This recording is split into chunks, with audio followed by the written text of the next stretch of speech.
Our forum to give educational support to socially and economically disadvantaged children, and we have adopted a village in the interiors of Assam with more than 100 children who are guided by our forum.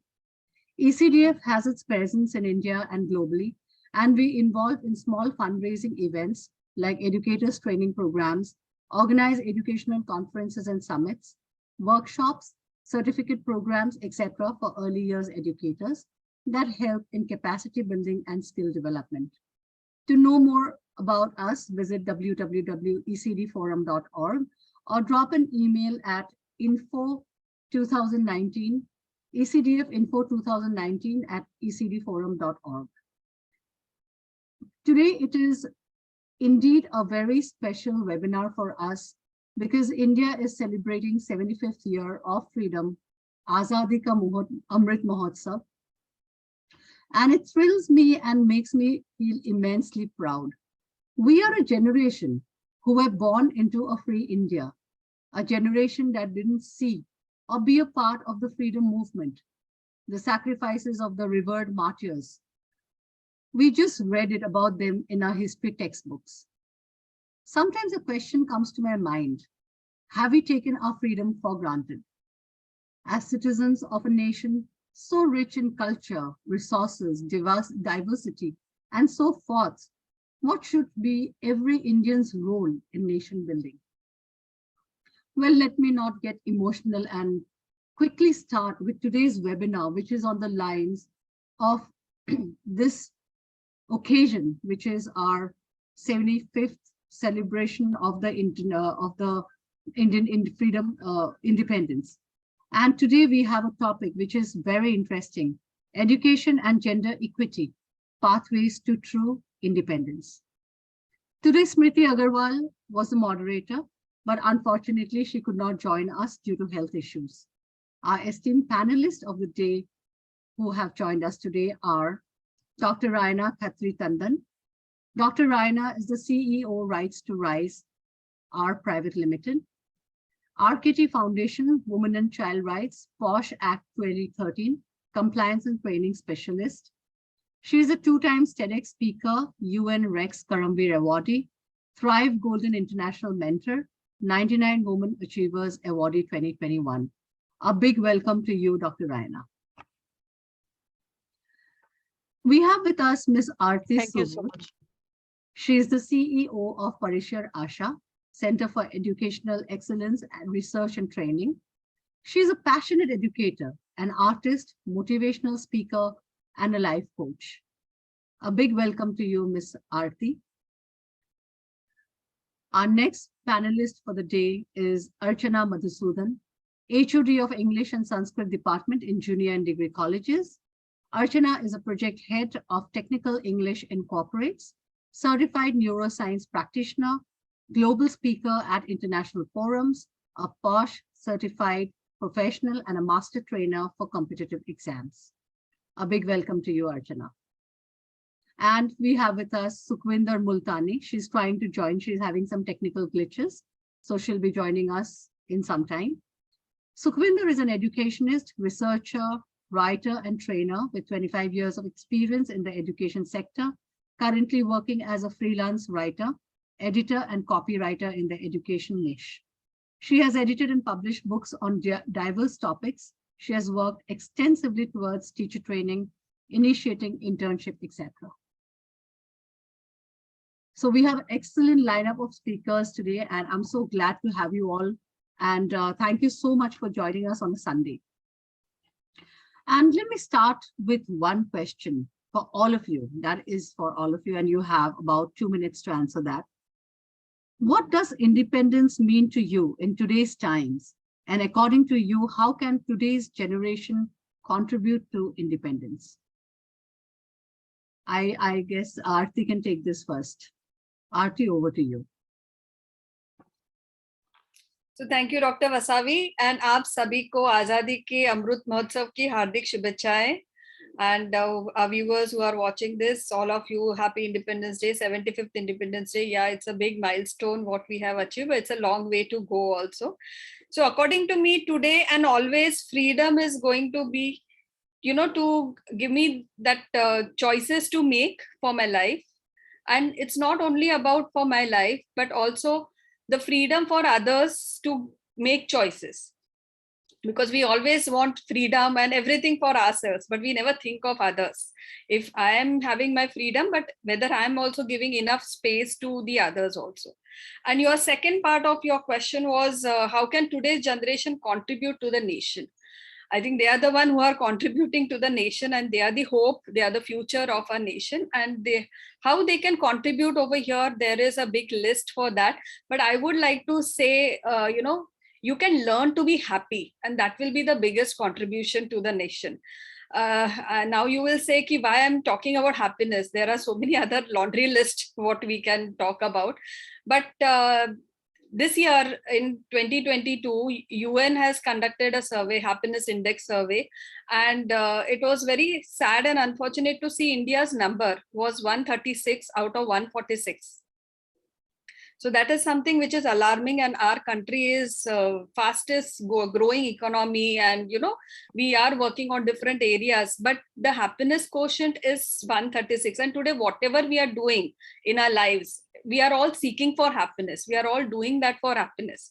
So this happiness index, we really have to improve, but it is not going to happen overnight. There are so many different parameters. So I would like to, since if the youth is joined over here, I would like to talk about a few parameters where we all have to work together. So this World Happiness Index is measured on different parameters, that is material well-being, good governance, healthy environment, health, psychological well-being, time balance, work experience, community, culture, education, and learning. So we are proud to be an Indian, but are we happy Indians? So this is a big question mark. And if we want to, because finally happiness that matters, it actually measures your success not only in your personal or professional life, but overall success. So that's where I would suggest, that we all need to look into our mental health, our well-being, and not just mental and emotional, but your physical, all-round health components. So this is something I would like to say, we need to learn how to be happy, because it is never taught in our education system. It is never taught at home also. So thank you so much, Dr. Vasavi. Thank you so much, Aarti. Very, very important point taken, because once we are happy, we know to be happy, we can actually distribute happiness among the fellow beings. And, and that actually, I think, is a way towards progress of a society, because the happiness quotient is one very, very integral factor. Over to Archana. Should I repeat the question for you, Archana? Absolutely. No, Dr. Vasavi. And it was a lovely introduction by Ms. Sawood. Now, what does independence mean to me in today's times, in sync with the topic, education and gender equity, pathways to true independence? Now, independence at a personal level for me, well, being able to live my life by my rules and not be bogged down by societal norms and definitions is independence for me. At a deeper level, I should be free to grow unrestricted. This is possible only if I can experiment with my choices. Only when I have experienced different things in life can I make an informed choice and be comfortable with my decisions. Ultimately, I should have the freedom to be me, the real, unhindered me, which can be the most fulfilling experience of life. It is what enables one achieve unlimited potential without being beset by forced diktats or imagined constraints. It is not just what makes dreams come true. It makes dreaming possible. Coming to the next part of the question, how can today's generation contribute to the nation? Today's youth is the generation that can change the world. That is, if we let them do that. The Gen Z is more optimistic about the future. India is one of the youngest nations in the world. It is not far from truth to say that they are the building blocks of any nation. The millennials, as we call them, with their unique mindsets, can propel the nation. They have the added advantage of exposure to social media, which can empower them to bring out the requisite change in any sector, drive innovations, have a greater outreach, and catapult progress.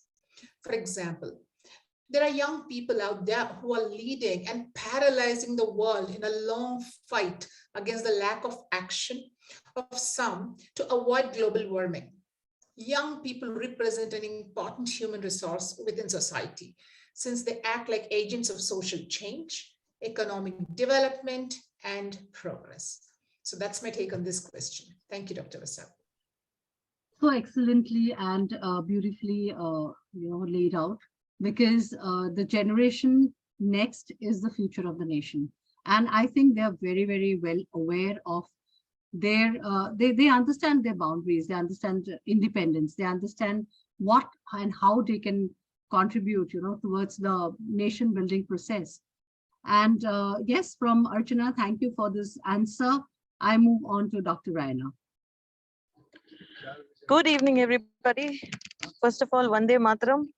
On this eve of independence, thank you very much, ECDF Forum and Dr. Vasavi for inviting me for this forum.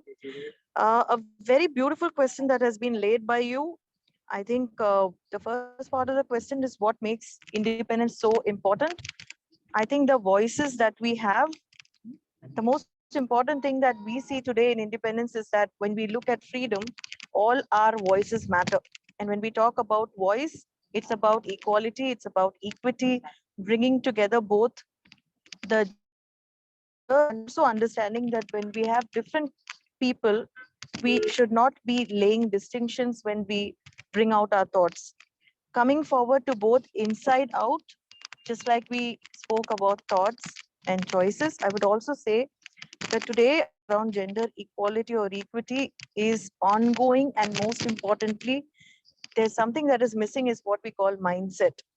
That mindset has to be laid very clear when we are communicating, and that is what leads to your next part of the question. How can youth help in empowering today on this onset of 75th year of independence? I say the youth have everything in them, including talents, including everything that brings to country today. The only thing that they need, what they really seem as purpose beyond just their education. So education has laid NEP, and NEP has various skills, but with skills today we also need to provide values and ethics. And coming from Right to Rise, I think we always speak only one thought, that every person has a right to rise. And with that, I would like to say communication is the key for the youth to go ahead and bring in everything that they need on this year. Thank you so much.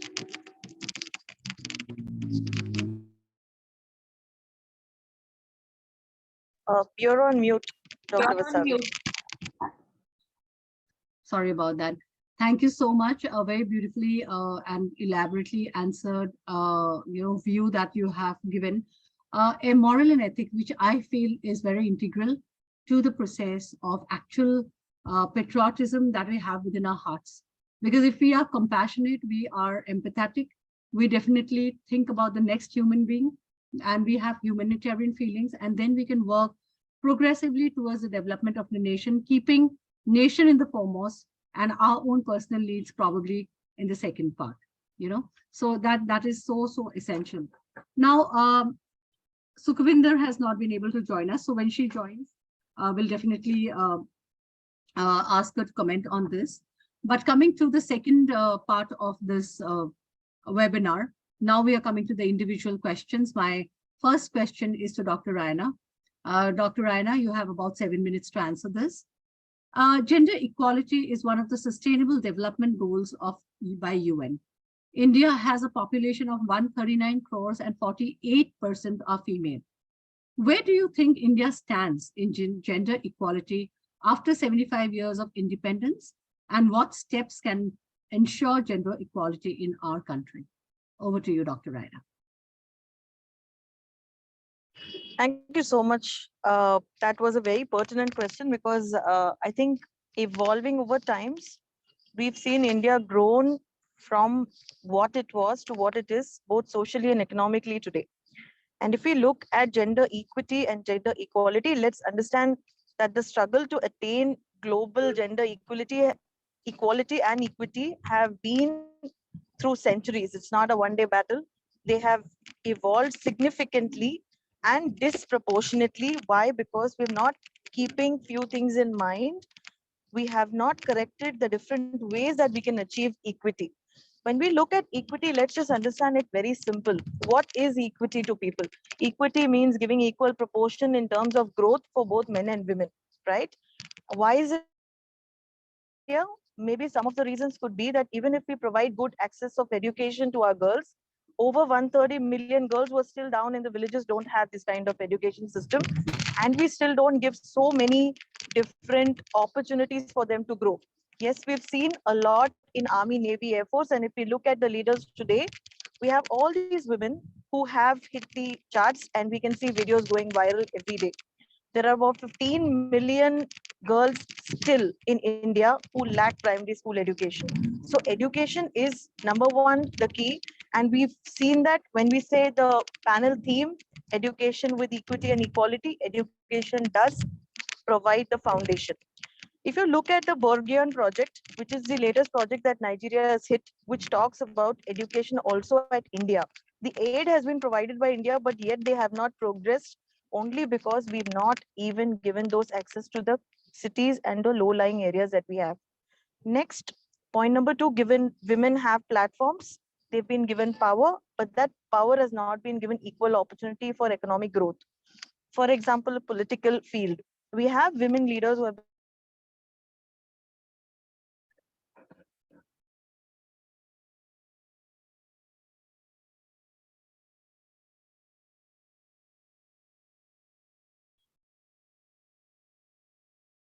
all sectors compared to what India is today. And that's a statistics that you can form or look up Statistica, which is the top statistics website for all data that you need. Number three, ending violence and sexual assault. That today laws and rights given to women in India are very strong, yet they are not being followed or implemented to the T. We cannot be failing to go back and give it to the laws, the rights, the government, or even our police system. It's all about what are we doing to make the change. Number four, assuring girls, women have access to different kind of menstrual health facilities. We still have culture finding that all genders cannot support towards this. And in NEP, this should be one important fact that we should be raising along with values and ethics. Of course, hygiene comes first. With hygiene comes safety, then comes rights and rules. And fifth, ending any kind of child abuse, child marriage, or any of our pratha, which we are following for very many years, which we call it as culture, yet imbibed very strongly in our system, which we cannot fight. Even today, we have about 1,000 civil societies struggling over it. I say we as if we have the power of five, we can fight gender inequality to bring in great equity at all organizations, NGOs, or even our homes. So with this, I lay my point that these 5 areas could actually help us bring in a lot of equity and equality. Thank you so much for the question, ECDF Forum. That's my point for you. Thank you. Thank you, Dr. Raina. Yes, the challenges are a lot. You've pointed out the challenges that we have. And probably, yeah, there needs to be a change in mindset, and there needs to be a lot of acceptability in terms of, you know, the parity, the gender parity that we are expecting. Because if we are as women, we definitely, I come across a lot of women who are, you know, working, and they are also at the same time, you know, they have to address a few issues which are kind of hostile towards their environment. So what happens that it's the family, you know, the whole of a nation is first, it starts in the family.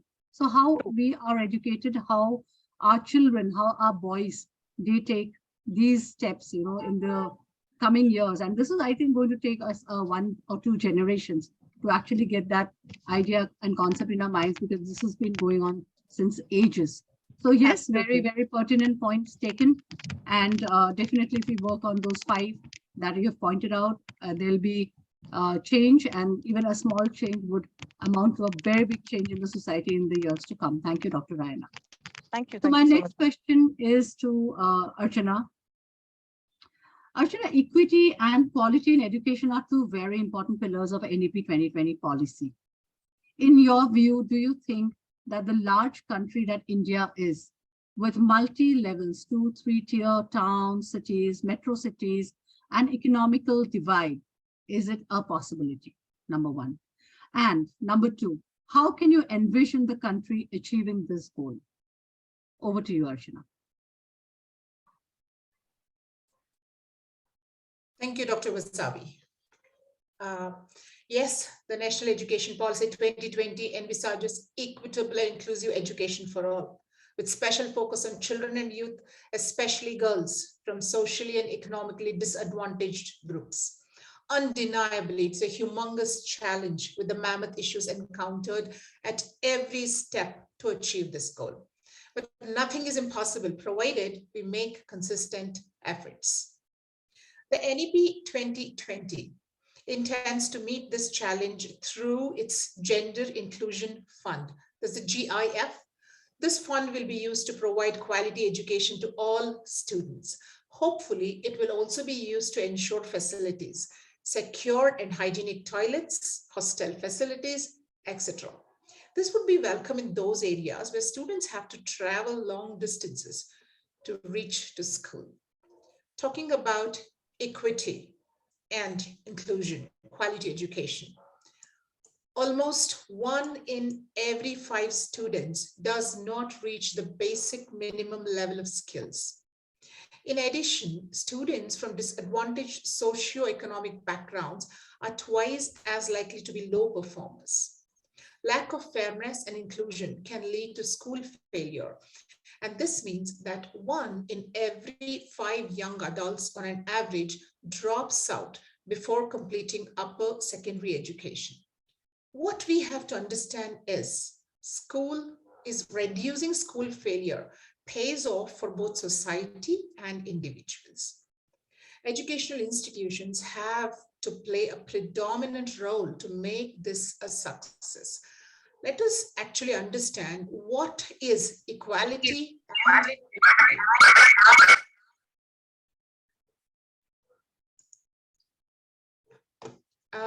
let me just pull up a slide for this. Is my slide visible, Dr. Wasabi? Yeah, it's not yet, but I think it's screaming. Just give it some time. Yeah, it's visible now. Right. Yeah, so I was just mentioning what is equality and what is equity. These are completely two different terms. The pictures here clearly indicate what they are. The picture on the right indicates equality, where equal opportunity is provided to every individual. But do we see all of these 3 candidates enjoying the match equally? Absolutely no. We see the one on the complete left is having a great time watching the match, but the one on the right is not even able to view anything. Whereas if you look at the picture on the right hand, this is equity, wherein equal opportunities are provided based on the eligibility, based on what is required, right? So now this is a proper definition. Equality is giving everyone a shoe, but equity is giving everyone a shoe that fits. There's no point in providing something which is not actually useful, right? So based on this, having made this my point of discussion, let me further explain how educational institutions have to play a predominant role to make this a success. In fields of higher or school education, inclusion involves restructuring the whole system with the aim of ensuring a wide range of educational opportunities, right from curriculum, pedagogy, recreation opportunities, etc. Gender equity is a must in recruitment of teachers, especially in rural areas, with new methods to ensure that merit and qualification are taken into consideration, and that women teachers are provided appropriate forums for recruitment. It is a fact that sound teacher training is imperative for quality education. Teachers and facilitators like Anganwadi workers need to undergo proper training to counsel the families of students. Inclusion of family for counseling is significant, as the gap, especially between an educated girl child and her uneducated family, leads to a different set of problems. The component of sex education needs to be carefully added and be made a mandatory part of teaching learning process. But this should include instruction on menstrual health and hygiene, not just tokenism or not just for mere cosmetic value. These have to be implemented on real ground. Secondly, emphasis on fostering bilingualism can be a game changer.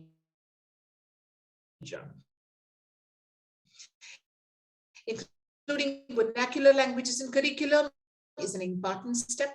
We can make legitimation. Now, inclusion of skill courses. Now, there is always an assumption that there will be failures and dropouts, those who can't or won't make it in school. In fact, many initiatives in many countries demonstrate that it is possible to successfully tackle school failure and dropout rates to reduce huge social cost of adults without basic skills. Segregating courses into watertight compartments should be done away with. Interdisciplinary approach. Now here I'm talking about quality in education. Equity is one goal, quality is another goal too. So interdisciplinary approach, encouraging vocational training, upskilling individuals to be self-reliant can go a long way in this direction. Alternative and innovative education centers will lead to multiple pathways of effective learning and widespread participation of different student groups. Inclusion of new pedagogical system for early child care system education is of paramount importance so that children have optimal outcomes in all domains of learning. Added to this, appreciating merit, providing financial assistance to deserving candidates will promote equity. Tracking, streaming and academic selection, school choice, secondary education structures, second chance programs, grade repetition, links between school and home, early childhood education, resource allocation, teacher training, active involvement of Anganwadis, all target equity. Apart from this, out-of-school practices, particularly relationships between schools, parents, and communities, develop approaches designed for the individual learner, an effective intervention strategy to support underperforming students or classrooms. Schools also need to reach out to homes of disadvantaged children using strategies such as homework clubs and improved communication with parents to improve the out-of-school learning environment. More business houses and corporates should involve in CSR activities. All learners should have access to quality education, and dearth of adequate resources, be it in the form of access to books or technology, should not be a hindrance. Attempts to develop conscious awareness of roles and duties and inclusion of community participation would minimize exclusion of students on basis of language, disability, or lack of resources to acquire quality education. I would like to end my speech with a small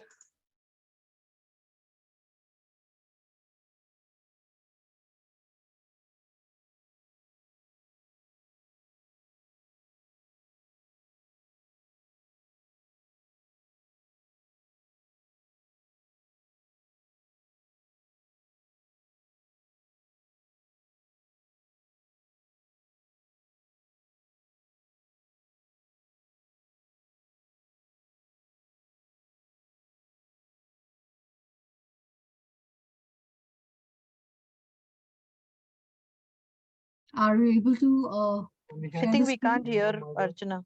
Yeah, I think she got her screen got freeze. Yes.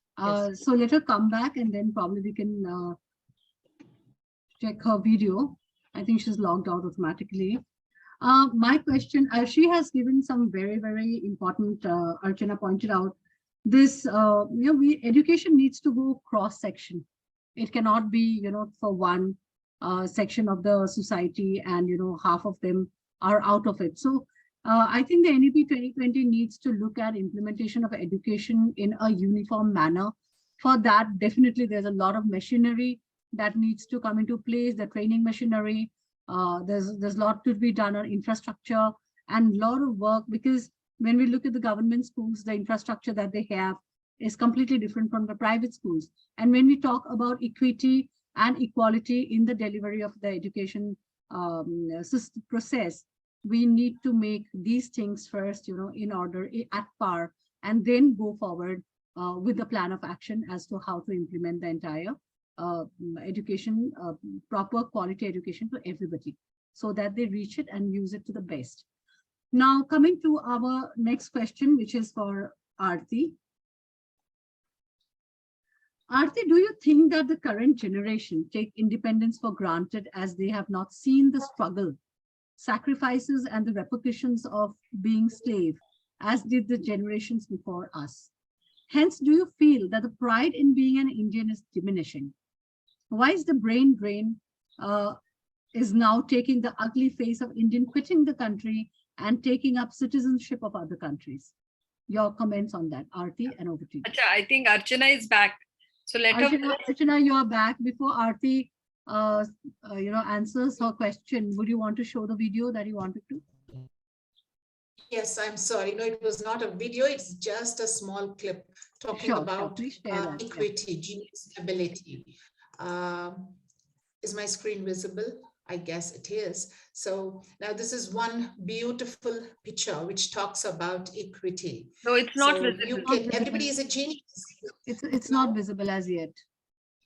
Now. Yes, now it is. Okay, so Albert Einstein says everybody is a genius, but if you judge a fish by its ability to climb a tree, it will live its whole life believing that it is stupid, right? So we as educators, we as propellers, and those who are potters shaping the beautiful parts, beautiful children, we need to keep in mind that we have to do away with the conservatism which we've been following, all of the educational system, which has given rise to all of these disparities, overcome all of that, and provide equity and quality education to our future generations. Thank you. Thank you, Archana. That's wonderful, and that is one image, that I really show it to my teachers, and we can look at a multidisciplinary approach. And when we are only looking at getting to know the academic bit of it, it doesn't work. So when it's a multidisciplinary, you need to look at every skill that a student has, and work on that so that they develop and they can contribute with that. So this is so relevant. And now moving on to Aarti, your question, do I need to repeat it or you're good? No, I'm good. In fact, that question, when we discussed, when it was shared to us, like which question we wanted to take. So I immediately picked up this question because this is very close to my heart. I'm also still wondering, what went wrong, why this today's generation is they are taking independence for granted. And about brain drain, that's something which is I'm experiencing because I'm a parent and I'm a single parent though, and my daughter is studying abroad, and it was her choice, her decision. And as I said, freedom for me, independence for me is the freedom of choices. So as I'm taking my choices, I'm also giving equal opportunities to like our kids also to pick up and choose what they want. So this is something which is very close to my heart, because I remember during our days when I used to get proposals also of, like somebody staying abroad, I used to reject. No, I don't want to leave my mother and neither my motherland. But today's generation, I don't know what's going wrong, but that is something in our environment only. It is something what we were not able to give them, or the infrastructure. So I immediately picked up this question, and I thought, instead of me judging this generation, it's better let me ask them only, of course we always have an open dialogue, but I asked my daughter who's studying abroad, I said, just check with all your friends too, what they feel about it, because it's very easy for us to sit on the other side and judge, okay, we have gone through so much of pain, so much of trouble, and you generation, we always keep on talking about these things to our generation, कि आपको सब easily मिल गया, इसके लिए you are leaving everything and you're going. Over there, they are working harder than what they were working over here. But that is something, like, and I got very beautiful answers from these children who are studying abroad, who are planning to, like, live over there, planning to look out for jobs, and already, like, who are working over there, and why they don't want to come back, or what is their take on this particular question, because finally we are talking about them and they are the future of our country. So I am just going to read out quickly, like, two answers which I felt, they are very apt for, and which will give us that insight what this younger generation is thinking about all these things, like, because here we are sitting as a panel, we are discussing, debating, but they are the one who are actually into that, they are going through that, they're sailing through that boat. So one of the answer is, this boy is saying, true, we are taking independence for granted. Whatever is convenient for us is done in the name of freedom. Since we haven't struggled, we do not take pride in saying we are Indians, except for Bollywood parties with firangs. There are better opportunities in the job aspects elsewhere. Quality of life is available. That's the reason everyone is leaving the country and settling abroad. In India, we are still fighting against economic conditions, racism, caste, community, gender, corruption, infrastructure, governance, rich and poor demarcations, environment, population, reservations, and the list is endless. So this is one of the boy who has, like, his own thoughts. Another is, another answer is, this generation, it's a different angle altogether, because there will be different angles from different socio-economical background, like children when they come. But so I'm just reading out these two. So it's for us to, then think over it. What went wrong, or where do we have to rectify? So this generation probably doesn't want to be limited to a single identity, nationality, and aims to be global citizen. In a way, it's great as breaking barriers through humans, and might help in lines between race, caste becomes blurry as people migrate from their home centers and live in different parts of the world. Besides, students want to live in different country for the experience, meet people from different cultures and experience. Their experiences broadens, their outlook broadens, learn to live independently, better working and living conditions attract us. We will always love our country no matter wherever we are in the world. We will always be contributing in India's success wherever we are. So this is something, I think it's not like completely true what we are saying, ki they are not taking their responsibilities or anything, but somewhere we are not able to give them that working conditions, or, that environment which is conducive to their growth, because and that's where the brain drain is happening. That's what I feel. So thank you so much. Absolutely. So there's this massive brain drain. There's massive, migration of people to different parts of the country, world, most particularly Canada. They're looking for job opportunities. It's not that India lacks it, but there is, again, the dreams for another land. The grass is always greener on the other side.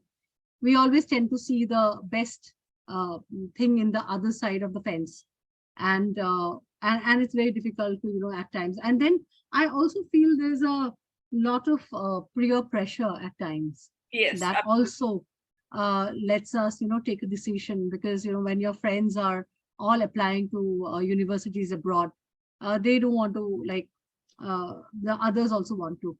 And then I was having on this, my friend recently, she migrated to Canada, and that was probably 2 years back, and now she's there, and she's been working. So she was telling me the other day that it's so good for you in India, you've got help, you've got an easier lifestyle, blah blah blah. Then I told her, why didn't you come back from Canada to India? And then she said that not now we can't come back, we got very used to this lifestyle. So there are different takes, but again, the whole thing boils down to this brain drain that has been happening, and even our government is trying to stop it with a lot of measures that they are now taking. They're starting to take, so that actually kind of yes, probably is going to mitigate or stop it to some level. So Sukhvinder, she wrote to me a message. She's really apologetic because there was some glitch that was there. So I would leave this question, which we had for her, to for any of the panelists to answer within 3 minutes. When we speak about gender equality, what do we do not see in our field in India is that in the ECCE space, it's always the woman as a teacher, the coordinator, the caretaker. Why this bias? Why don't we have men in the early childhood sector? So this is a very, very interesting question and something you can ponder on. So any of our panelists who would want to comment on this? Why it's always essentially a woman in the preschool scenario, except for probably the security guard who's just guarding the gate. So what do you think about it? Anyone can, yes. I think it's, they are babies. They're very small babies. And women have that motherly instinct. And that's where I feel, they can relate, they can, connect with children much better than the men. And that's a humanly, that's how we are born and we are brought up. And, that's how we are, because we have that empathy, we have, all these emotions, love, like mother's love is something. And when your early childhood children, when they step out of the house, they are looking at these teachers as another mother, because that's the first time they're out of their house, from the very secure environment they have stepped out. And that's what the warmth, and that's what that confidence and that cuddle, that is only given by women. And I also always, I will prefer, women to be in that ECCA space. Anything that Archana would want to add here? Sure, Dr. Savi.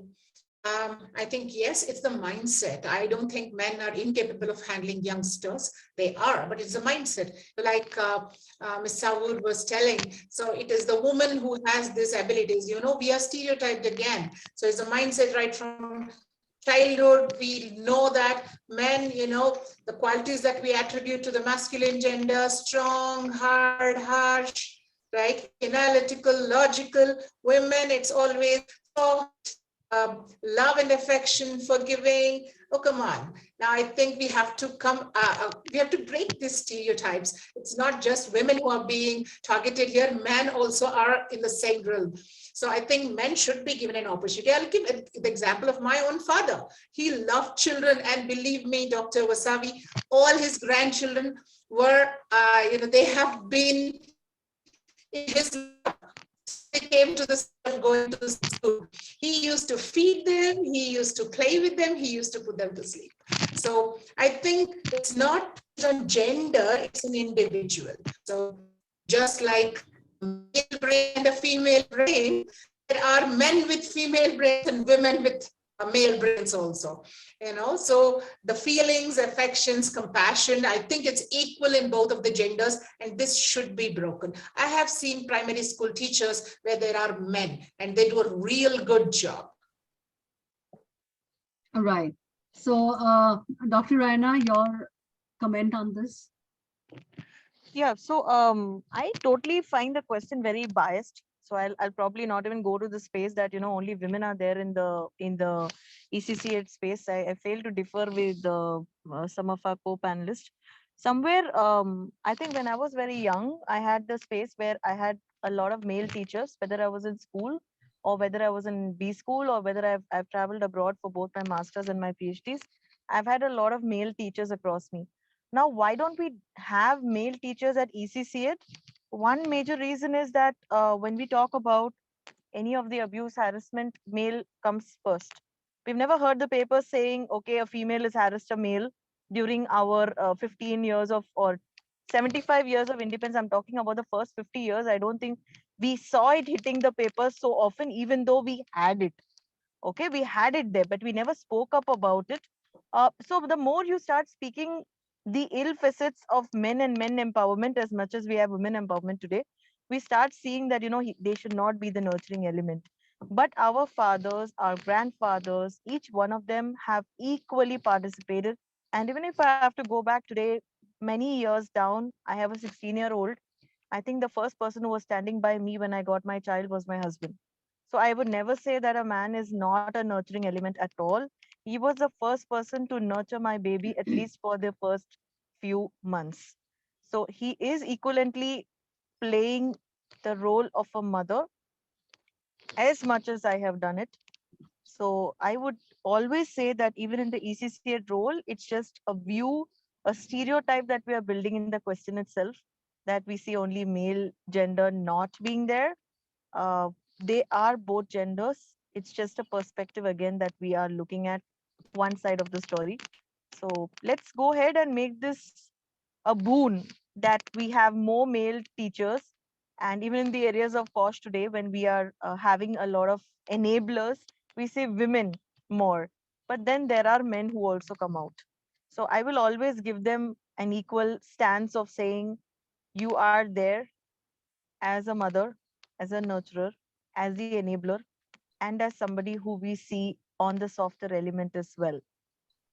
So let's look at that view a very differently, this independence, and say that as much as yes, why I can give you one why women are actually way stronger than men, mentally and physically.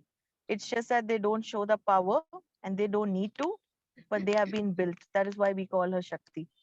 So that is one thing that makes her much more stronger internally as well. Thank you. Thank you, Dr. Raina. So different views from our panelists. And what I would like to add here is if we are looking at gender equality, when, we generally see that when right after the child is born, it's the mother who has to, take the maternity leave, though there's a paternity leave as well. But the men keep working and so I think in order to bring this parity, men who are willing to be nurturers, they want to join this space, they should be encouraged so that they come as live examples. Because when it comes to children, it's always the woman. Even, even if I'm doing hundreds of things and I come back home, my son comes to me if he has a need, but he should have that will, and he should have that love from his father so that he can go to his father and ask, so then there is gender parity, then there is gender equality. Because when we have a child, both of us are responsible for the child, right? So it's somewhere we need to strike the balance. And when these men come into the early childhood space, I feel it's going to encourage a lot of other men who probably nurture such feelings, but they do not want to come out because of getting labeled. Yeah, it's a taboo. It's a taboo, it's a label. So they don't want to come out of it. So we need to break it down. We need to work on that as well. So very beautifully answered. Even at home, if the husband is doing something, then immediately, if there is a mother-in-law, she always there's attention that is drawn towards him. Yeah, absolutely. He will not have that courage to do something for his wife, over there. So that is where gender, gender equality, it has to start at home, right from the start. Absolutely. Because how are we sitting in this webinar today? Somewhere we have a space, we have created a space for ourselves. So we are able to participate, right? But not many homes are so open and, and there's so many, women I've met who's got so much of talents, but they're not able to. They're not able to, they do not have the congenial environment that promotes their rights or their likes. So, so we've come to Archana. You wanted to add something? Oh yes, Dr. Wasabi. I just like to share something here.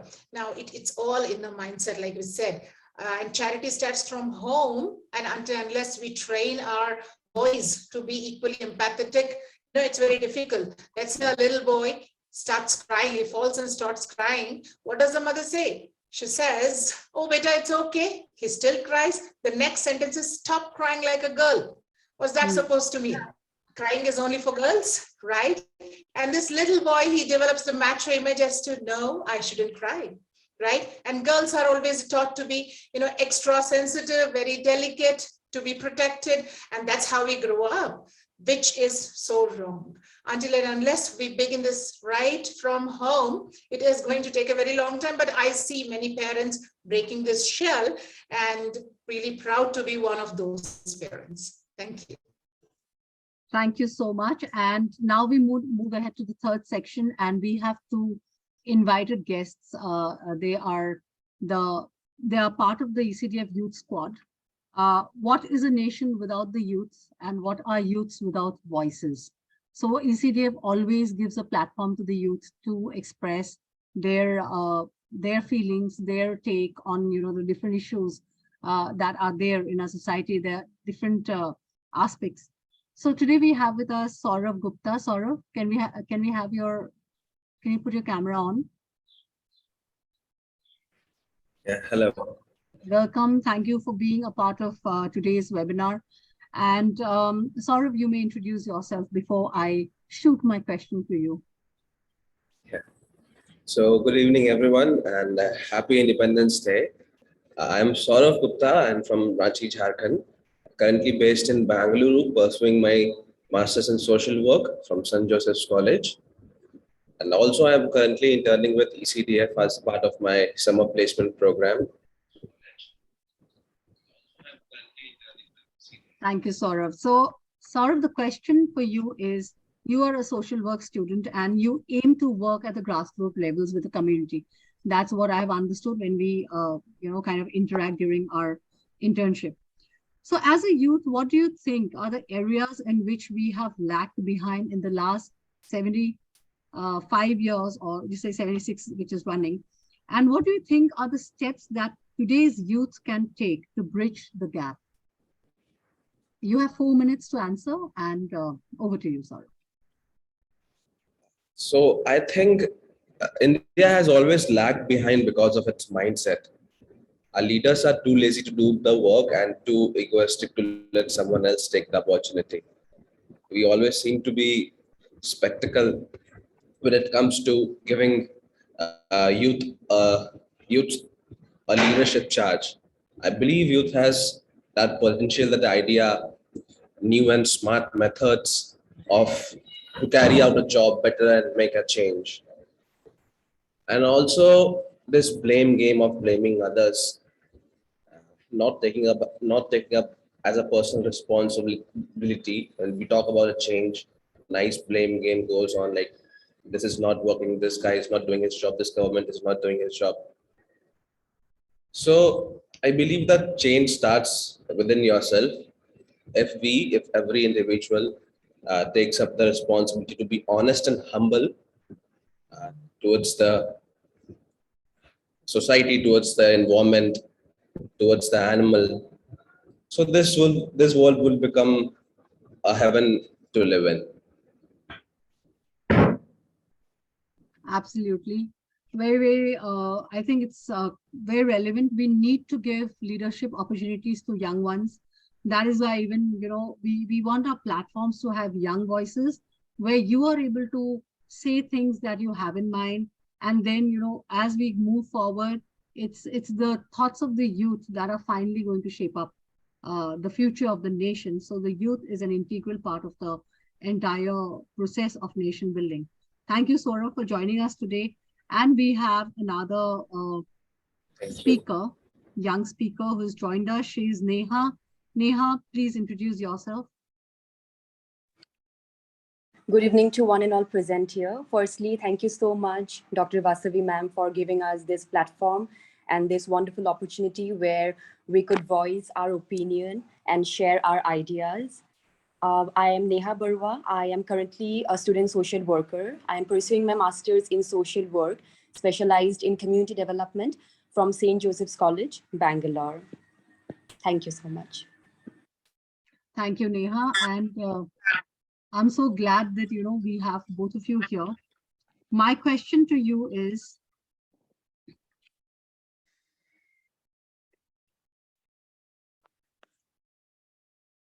in India, we have a huge women population who are working outside of home in varied professional professions and also contributing to the family income. But when it comes to the home scenario, everything is on the woman to take care.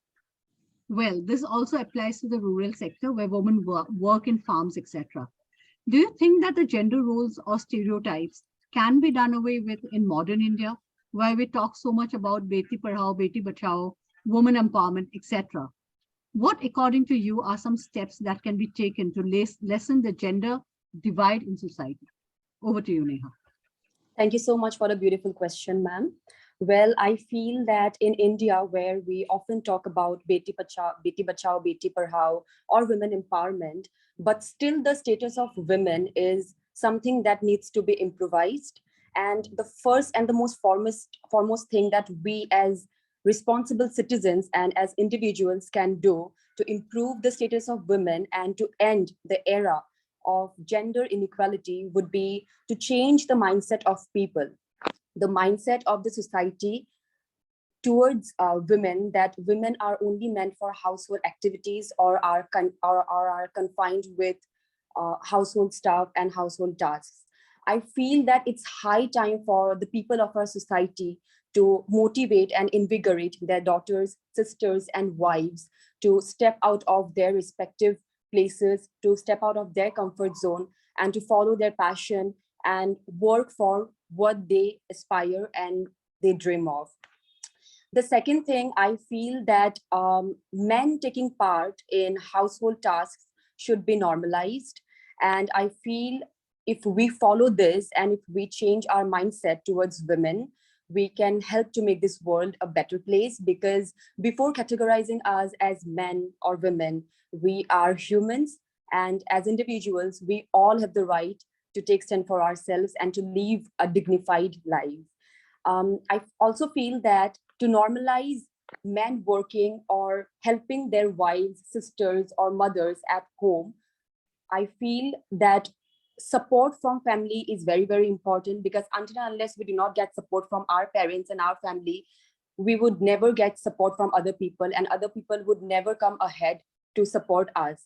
So I feel that everyone should be treated with equality, and both men and women should work unitedly at their respective places. Men should also help their wives, their sisters, and so does women should.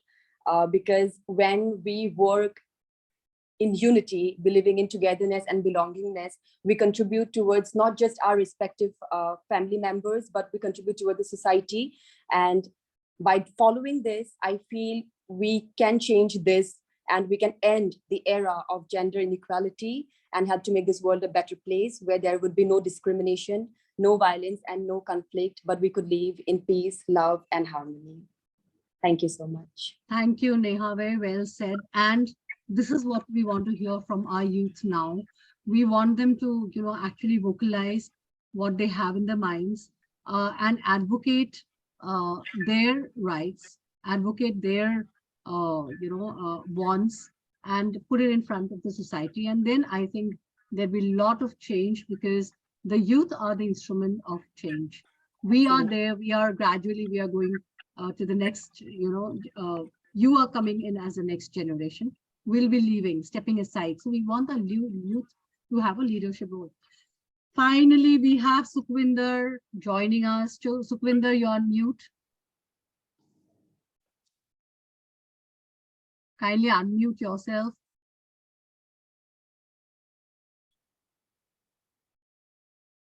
Are you able to unmute? I have unmute. Oh, you have unmuted, yes. Yeah. I think I can hear you. So Okay. we were almost, we were waiting for you this entire time. I had a struggle. I'm extremely sorry.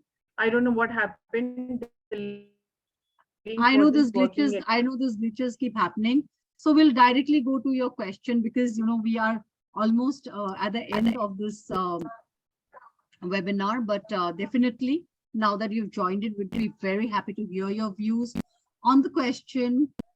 When we speak about gender equality, what do we see in the field of India? In the early childhood space, men are generally not a part. So why this bias?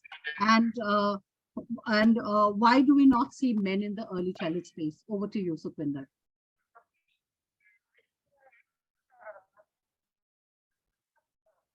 Okay, so first and foremost, hello everyone, and pardon me for I have joined late. Can you hear me? Am I Absolutely. audible?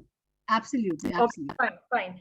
So, as per the question, why are men in early childhood, as caregivers or as teachers? One thing, this question also intrigued me many times. And when I was going through the national EEC curriculum framework, okay, I read something like, teachers and caregivers are given training, okay, gender training, wherein they are equipped well. They are equipped to see gender bias in the community, okay, and to actively, kind of keep it out of the classroom. But the framework doesn't speak about the involvement of male caregivers at all. Okay. So I have, jotted down few reasons why this is happening. First and foremost, the society has been, you know, the society, the societal structure wherein, the caregiving is basically seen as the role of a woman. Women are seen as caregivers, and they feel that men cannot be competent enough to kind of take up that role. That is one thing. Secondly, the trust factor also comes into the picture, wherein men parents, they have certain suspicion, whether to completely trust. Hello, hello. Yes, yes, yes, you're audible. So parents also have this suspicion that whether male caregiver will be able to do the job female teachers are. So men are, also they choosing a career. They may not find this particular profession as something for them.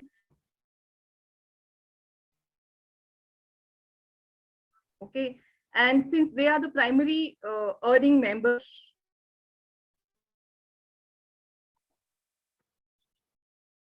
in the family, men are not involved in early childhood profession as a teacher or as a caregiver. Now the solutions could be, the mindset of the society needs to change, and for changing the mindset of the society, it will take a lot of time. It is not something like which will happen in a month's time or in 2 years time. It will take a lot of time to change the mindset of the society. Secondly, the salary structure of most of these institutions need to be revised. Okay, and thirdly, a continuous effort made by the government as well as the community needs to be seen. So these are the solutions which I felt would, if implemented, would do something with regards to men taking up. That's all from my side. Thank you, Sukhvinder. I think very pertinent points taken, because when we look at the preschool structure and the salary that is coming, from a preschool, uh, it's not enough for a male, I think, to sustain a family. So that's a very relevant point. And otherwise also, because in preschool we touch the most crucial periods of a child's life. So I feel that the preschool educators should be more highly paid. That is another thing. Yes. And another point which I feel why male are not there, besides the gender stereotype and the bias and the gender roles that are there, is maybe because preschools are a part-time avocation, a part-time work. So males generally, they like to do something which is completely full-time, and that fetches more income for the family as a whole. So that may be one factor. That may be a factor. So I think yes, a lot needs to be done. And we are coming to the last segment, which is a question that I'll be shooting to each one of you. 3 lines, Exactly. 3 words that you need to give of an India that you envision in next 20 years? Okay, just 3 words because we don't have much time. I'll start with Archana. An India that you want to see in next 20 years. I think we are already on the way there, Dr. Vasavi, and we are one of the youngest nations. And I think we will be the center of everything in the next couple of years. I don't see any reason why we will not be there. Yes. Thank you, Archana. Aarti, over to you. You're muted. So here I would like to, talk about happiness index once again, that I would like to see India, as a top country in the happiness index so that nobody will leave India and go. Thank you, Aarti. Dr. Raina. Mera Bharat Mahan. Jai Hind. That says it all. Thank you so much, Dr. Raina. And now, Sukhvinder. Okay, so India is a superpower. Okay, it was a regional power, but now it is becoming a superpower in terms of politics, in terms of its economical development as well as its strategic development. So I consider India, down the years as one of the. So we come to the end of today's webinar. It was really, really very, very, I think, interesting in terms of the takeaways that we have from it. All our panelists have been excellent. They've been eloquent. They have given up very valid points. And in today's, tomorrow, we are going to celebrate. And I think this webinar would reach out to a lot of people, and there would be a lot of thought-provoking ideas that would come into their minds. And probably we all, in our small ways, if we contribute, we can contribute towards a better nation and in the years to come. Thank you so much for joining. Thank you so much, Dr. Raina, Aarti, Archana, Sukhvinder, Neha, and Saurabh. And it was a pleasure to have you all here today.